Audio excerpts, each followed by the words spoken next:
soldier. Guys, we have a story time for you today.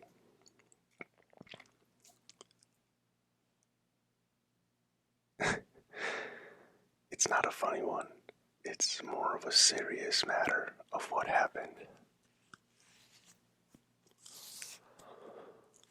I feel like I look terrible because it is early in the morning,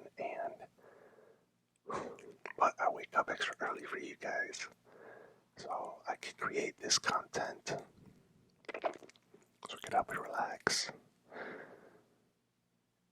Release some anxiety maybe, just to calm you down, or to create some background noise as you're trying to unwind from the day.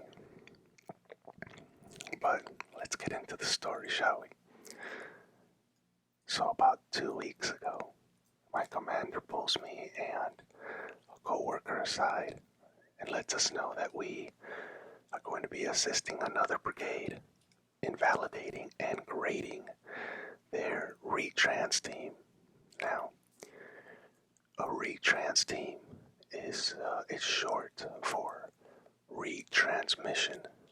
Okay, this is communications related, and the way it works, you gotta think of it this way. The way it works, you have Site A, and then you have Site B. But Site A and Site B are so far apart that their radios can't talk to each other. So what do? They take a retrans team and they place it in the middle. And that retrans team retransmits Site A's frequency to Site B. So it's basically extending the field of communication. That's the simplest way I can put it. These two can't talk, okay? They put a radio here in the middle with a team. Now the signal can hit here, and it gets retransmitted to Site B, and back and forth. And now these two can talk, okay? There's certain standards that has to be met in order for a retrans team to be certified and validated for deployment, for training, and also to, ensure that that team and those soldiers are proficient in those tasks. There are time limits. Now, we get out there, we explain to them the grading criteria, and they're fully aware. Okay, luckily I was grading a team that seemed to be pretty on it. Okay, they were on top of their stuff. Now the only downside is it was a very, very hot day. Very hot. My only responsibility was to sit back and watch them. Ensure that, number one, they are being safe, because we are training to ensure that they're being safe, that they're not making any major safety violations, right? To ensure that they're wearing their hard hats at all times, to ensure that, maybe the vehicle doesn't start to move on its own, doesn't take off, doesn't run anybody over. Okay, so the downside is, like I said, it was a really hot day, these 2 days. And they have to wear full kit. That means they have to wear their Kevlars, their helmets, gloves, their bulletproof, their armor. And that stuff really holds in heat. Okay, that day particularly, I believe it was 94 or 95 degrees. It was hot. Right, so we get to the first site, and I begin to clock So the the the way that this brigade wanted to certify, got a pimple there. The way this brigade wanted to certify their team, right? They had to do 2 setups in a day, and then 1 setup at night, in the middle of the night, pitch black. And they had a total. They had a total of 1 hour and 15 minutes to get 2 nets set up, which is a total of 4 antennas, right? 4 antennas, pulling security with, camouflage, securing their area themselves, okay? Now, I start the timer. I let them know we get to the site. They do a quick little site recon of where they want to put up their antennas. We do a quick little site recon. I pull up my little stool. I sit back and I tell them, go. Okay. And these guys, they're like a bat out of hell. They're just going. And, they're setting up the antennas and they're moving and they're running their cables. And I could see that they start to sweat a little bit. Okay. But I'm watching them. I'm watching them. I'm making sure that they're okay, that they're being safe, most importantly. Okay. So they set up, they set up the first site. I believe it was in 55 minutes, which is, faster than the maximum time allowed. Okay. Great job. Afterwards, we walked around and we did a quick AAR. Now what that stands for, AAR, is called an after action review. I let them know, hey, here's how you guys can improve. Here's what you guys did really well. Here's what you guys should keep doing well together. Okay. So we kind of hang around for a little bit.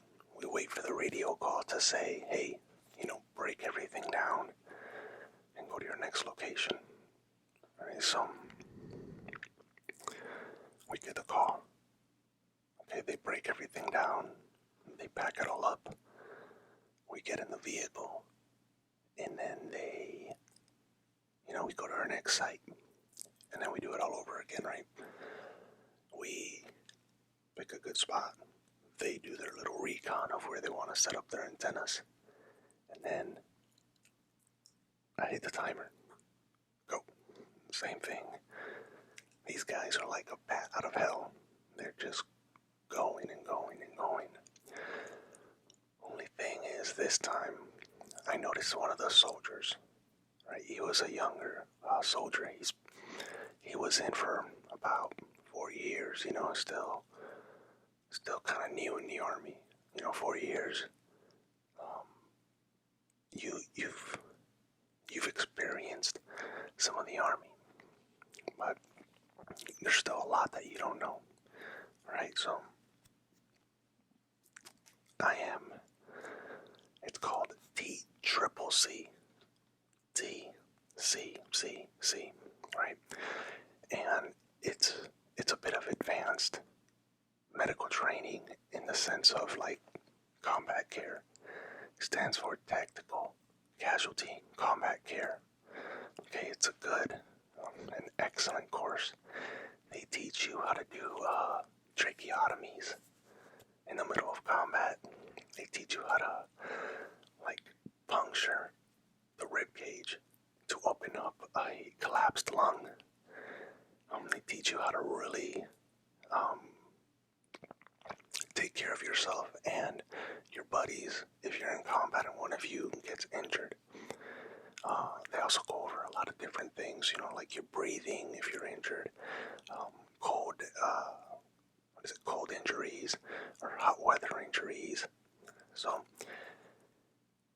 that young soldier, I start noticing that he slows down. He slows down significantly slows down.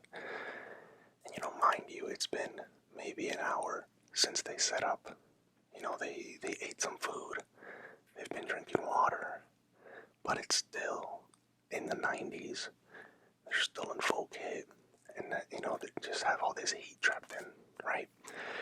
But like most soldiers, they're very competitive. There was 8 total teams, 8, and they wanted to get first place really bad. But I noticed this soldier slowing down, and he's looking a little more red in the face, you know? And I noticed that he's no longer sweating as much. So, I ask him, hey, how you feeling? You doing alright? And he tells me that he's starting to feel a little dizzy. And I'm like, okay. I was like, okay, you guys could slow down if you need to. Ensure that you're drinking water. And ensure that you're taking rest as needed. It's only training. I understand that you guys want to win. You want to be the best and you want to be the fastest. But ensure that you're being safe about it. He's like, Roger, I got you. Okay. Now my spidey senses are up. I'm looking at this particular soldier a little more carefully now. Because I start to see some symptoms of heat exhaustion. And heat exhaustion is no joke. It could lead to more severe hot weather injuries. So, maybe another 5 minutes go by, and I see that he starts to go a little slower, and his breathing becomes, like heightened. He's breathing heavier, and it's erratic. So, I call him over, and I'm like, hey man, let me feel you. Let me feel your neck. Right, so I put my hand on his neck, and I noticed that he's very, cold. Immediately, I was like, okay. But he's sweating. His shirt is soaked with sweat, but his neck is cold. So I'm like, okay, his body is desperately trying to cool him down. So I tell him, hey man, you're gonna have to take a break. You're gonna switch out with the other guy, and you're gonna go inside the vehicle, and you're gonna take your kit off. You're gonna take your top off. You're just gonna leave your shirt, and you're gonna get some AC and drink water, and try to cool down a bit. And he tried to fight me on it, because he don't want to leave his team behind. He don't want to slow them down or anything. Yeah, but I told him, I'm not asking you. I'm telling you, this is what you're gonna do. So he agrees. Obviously, he has to. And we get him inside the vehicle, and the AC is blasting, But we have him. We're trying to cool him down. We're trying to get him, bring his body temperature down. So every couple of minutes, I'm checking up on him. I'm feeling on his neck, right? I'm feeling his hand, right around the wrist. And his skin is very clammy, right? Which feels kind of moist and kind of coldish, right? Think about touching a fish, a wet fish. Excuse me. But his forehead is on fire. So I basically say, hey man, you're gonna sit the rest of this out. You're gonna sit in here, and we're gonna bring your core temperature down. You're gonna relax. You're gonna drink some water. Don't drink too fast, because it's not gonna do any good. You gotta take slow sips, right? And then, I think a minute or two later, he steps out of the vehicle and he throws up, and it's all water. He throws up nothing but water. So at this moment, I'm like, okay, you're done. So I call up and I say, hey, we gotta get this guy out of here. We potentially have a heat casualty. So the person in charge comes down in the tactical vehicle, and he's talking to me. He's asking me for my advice, because I am triple C certified. And he's like, I've never CAS-evac'd anybody, which is casualty evacuate anybody. And I tell him, well, it's really easy. We get him in the vehicle, we keep him conscious and talking, and we get him to the ER because we're still on post. We're at a small training site on post. And he says, but we're in a tactical vehicle. How can we take him to the hospital? I was like, I don't care. If we're in a tactical vehicle, we're going to get this soldier to a hospital. So we get him to the hospital. I spent a couple hours there with him to ensure that he's okay. I knew he was going to be fine because we were already in the hospital. But the doctor was talking to me. Let me back up a bit. As we're in the vehicle, trying to keep him conscious, he starts to really go in and out of it. He's confused. He's dizzy. He doesn't really understand what's going on. So I start asking him questions. I'm like, hey man, what day is it? Mind you, this happened on a Monday. And he says, I ask him, hey, what day is it? And he took him 30 seconds to answer. And he says, Wednesday. I was like, okay. I'm like, here, squeeze my hand, buddy. And he tries to squeeze my hand, and his grip was really weak, right? So I'm like, okay, let me check his pulse. His pulse was okay. It wasn't strong, but it wasn't weak. It was about average. We get to the hospital. We ask him again. I'm like, hey, buddy, what day is it? And he says, Tuesday. So I'm thinking, man, at least you're closer. We ask him what 2 plus 2 is. And it took him a good 40 seconds to answer. And he said, 4. I'm like, okay, good. We get him inside the ER. They get him checked in. They get him hooked up to an IV. And man, this is how I know he was dehydrated. When they give you an IV bag, you could see how quickly the IV bag drains. That's how dehydrated you were. This soldier went through 2 IV bags. That's 2 liters of fluids. Luckily, he was absolutely fine afterwards. He got discharged with 24 hours of quarters, which is just him staying at home, resting, hydrating, and getting rest, right? But that's essentially what happened. All right, I got sent back out there to certify the rest of the team, and even with a man down, they still got second place by 1 point. That's how good these guys were. They were a man down the rest of the exercise, and they still got second place by 1 point. That's the story time. That this soldier could have become a severe heat casualty. I'm not going to say hadn't I been there, because I'm sure his, NCO would have spotted it and taken care of him.